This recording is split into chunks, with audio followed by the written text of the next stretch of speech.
watching The Wash Daily. Today news, a recent PSA came out showing a couple kids in the woods getting chased by an axe murderer, but they were smoking weed, so they didn't want to drive because that was worse than getting chased by an axe murderer in the woods. Well, you know, it's come out recently that cannabis driving isn't really alcohol driving. The case can be made sometimes for people who aren't cannabis users if they use cannabis because the effect can be disorientating. But what it always shows is people who typically use cannabis actually don't have a problem with driving.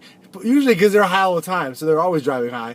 And if they don't drive high, then they're driving not the way they're supposed to, because you're only supposed to drive if you're normal. And you're normally high, you should be high when you're driving. Also in news, Kansas City, Missouri just removed all criminal cannabis offenses. So go ahead and smoke weed. Great news for people in Kansas City, Missouri. You know, Kansas City, Kansas doesn't have the same policy. That's probably a weird thing to enforce. Maybe Kansas City, Kansas will be soon to join the cannabis party over in Cannabis City.